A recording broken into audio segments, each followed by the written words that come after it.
சட்டமன்றத்திலே அமைச்சராக பதில் சொல்வதை நாங்கள் ரசித்தது உண்டு. பல பேரை நாங்கள் ஏமாற்றியது உண்டு. ஆனால் பெஞ்சமினை ஏமாற்ற முடியாது. அவ்வளவு தெளிவாக இப்படிப்பட்ட உழைப்புக்கும் அனுபவத்துக்கும் சொந்தக்காரராக விளங்கிக் கொண்டிருக்கக்கூடிய நம்முடைய அருமை சகோதரர் பெஞ்சமின் அவர்கள் கழகத்தை நோக்கி வந்திருப்பது உங்களை எல்லாம் விட நான் அதிகமான அளவுக்கு மகிழ்ச்சி அடைந்துட்டு இருக்கேன்.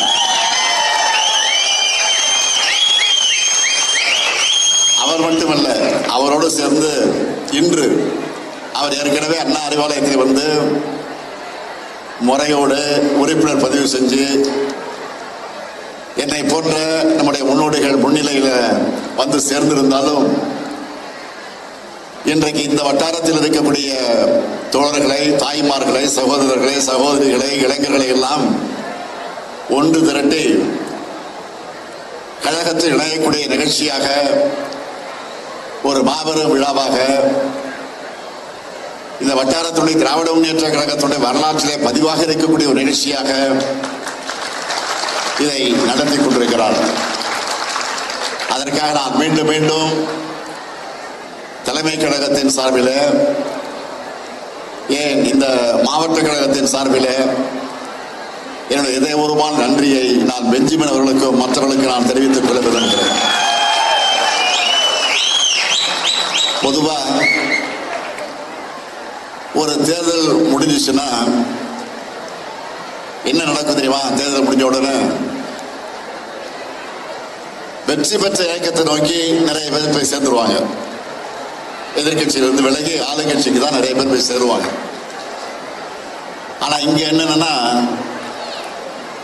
எதிர்கட்சியாக இருக்கக்கூடிய திமுக கழகத்தில் வந்து நீங்க சேர்ந்திருக்கீங்கன்னா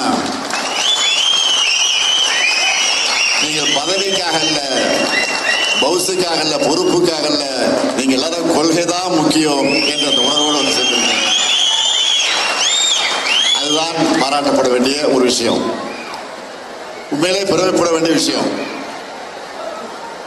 திராவிட முன்னேற்ற கழகம் வலிமையாக இருந்தாதான் தமிழ்நாட்டை காப்பாற்ற முடியும்னு நம்பி இந்த இயக்கத்தை வந்து சேர்ந்திருக்கிறீங்க.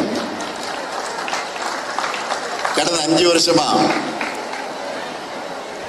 எந்த துறை எடுத்து பார்த்தாலும் இதுவரை தமிழகம் கண்டிராத வளர்ச்சியை நம்முடைய தமிழ்நாடு பார்த்துச்சு. இந்தியாவிலே 2வது பெரிய பொருளாதாரம் கொண்ட மாநிலமா தமிழ்நாட்டை நாம உயர்த்தணும். தினமும் ஒரு திட்டம் அப்படின்னு சொல்லத்தக்க வகையில திட்டங்களை உருவாக்கணும். எல்லா தரப்பு மக்களையும்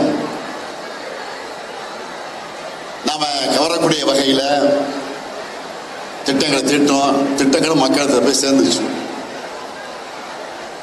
நம்ம ஆட்சி மேல இருந்த நம்பிக்கையில தான் தமிழ்நாட்டை நோக்கி பல்வேறு மாநிலங்களிலிருந்து, பல்வேறு நாடுகளிலிருந்து, உலக அளவில மிகப்பெரிய நிறுவனங்கள் எல்லாம் வந்துச்சு, நமக்கு வந்து சேர்ந்துச்சு. தொழில் தொடங்கினாங்க. தொழில் தொடங்கினது மட்டுமல்ல, எல்லா மாவட்டங்களையும் வேலை வாய்ப்புகளும் பெருகிச்சு. அண்டை மாநிலங்களை ஆட்சி செய்யக்கூடிய அரசியல் ரீதியா நமக்கு எதிரணியில் இருக்கக்கூடிய தலைவர்கள் கூட இதை வெளிப்படையா பார்த்துட்டு பாராட்டாங்க. சில பேர்